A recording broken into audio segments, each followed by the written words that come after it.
Assalamualaikum warahmatullahi wabarakatuh.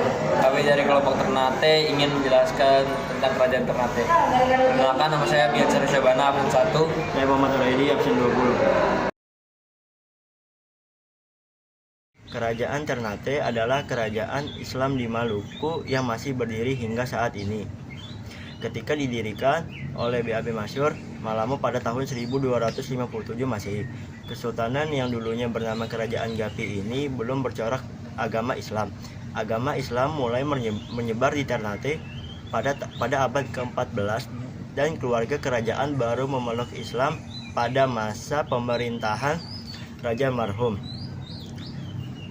Kesultanan Ternate memiliki peran penting di kawasan timur Nusantara. Di antaranya adalah abad ke-13 hingga abad ke-19. Kesultanan Ternate memiliki kegemilangan di paruh abad ke-16 berkat perdagangan rempah-rempah dan kekuatan militernya.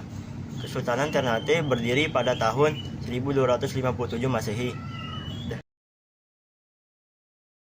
Raja pertamanya adalah Momole Chiko, resmi menjadi raja pertama kerajaan Ternate dengan gelar BAB Masyur Malamo. Selanjutnya, raja yang berjaya pada Kesultanan Ternate adalah Sultan Ba'abullah yang dijuluki sebagai penguasa 72 pulau yang semuanya berpenghuni, hingga menjadikan Kesultanan Ternate sebagai kerajaan Islam terbesar di Indonesia Timur, di samping Aceh dan Demak yang menguasai wilayah barat dan tengah di Nusantara kala itu. Kejayaannya ditandai dengan wilayah kekuasaannya yang luas, keberhasilan perdagangan rempah-rempah dan kekuatan militernya. Bahkan kota Ternate pernah mendapatkan julukan Al-Mulukiyah karena selain menjadi pusat peradaban Islam, juga menjadi pusat pemerintahan dan perdagangan. Selanjutnya, raja terakhir bernama Iskandar Muhammad Jabir Shah.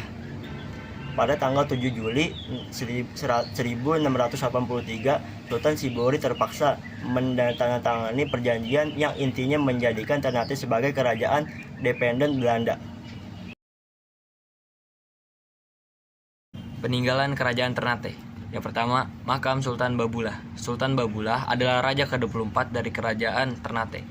Di masa pemerintahan beliau, Ternate berhasil mencapai puncak kejayaannya. Hal ini membuat jasanya terus dikenang oleh masyarakat setempat. Yang kedua, Istana Sultan Ternate. Istana Kerajaan Ternate masih berdiri hingga sekarang. Tempat ini dibangun pada abad ke-19, terdiri dari 2 lantai yang mengelilingi benteng. Pada halaman samping, terdapat pintu gerbang yang dikenal dengan nama Ngara Upas. Yang ketiga, Masjid Kerajaan Ternate. Masjid yang terletak di daerah perlintasan Sultan Kairun, Kelurahan Soa Siu, Ternate Utara ini menjadi bukti kerajaan Islam pertama di Indonesia Timur. Yang keempat, Benteng Toluko. Peninggalan satu ini adalah sebuah benteng yang terletak di atas Bukit Batu, Kelurahan Sangaji, Ternate Utara. Benteng Toluko memiliki sejarah mendalam bagi masyarakat setempat. Kehidupan ekonomi kerajaan Ternate.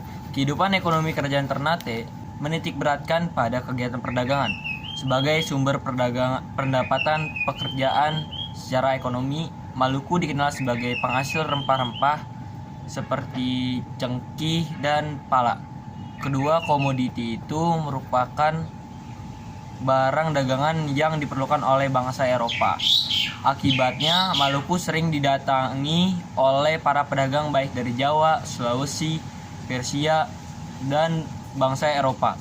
Pusat perkembangan perdagangan di Maluku mengakibatkan terbentuknya persaingan antar persekutuan itu. Persaingan menjadi semakin tajam setelah datangnya bangsa Eropa ke Maluku.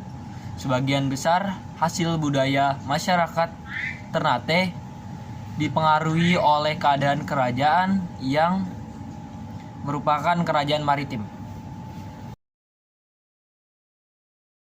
Kehidupan politik di kerajaan Ternate didominasi oleh sistem monarki atau kerajaan absolut, di mana kekuasaan berada di tangan raja atau sultan. Ternate memiliki kekuasaan yang sangat besar dalam mengatur kehidupan politik dan sosial masyarakat. Kerajaan Ternate bekerja sama dengan bangsa Portugis dan berperang dengan bangsa saudaranya sendiri, yaitu Tidore, yang bersekutu dengan Spanyol. Mereka berperang karena diadu domba oleh bangsa Portugis dan Spanyol. Sekian materi penjelasan dari Kerajaan Ternate, kurang lebihnya kami mohon maaf. Wabillahi taufiq wal hidayah. Wassalamualaikum warahmatullahi wabarakatuh.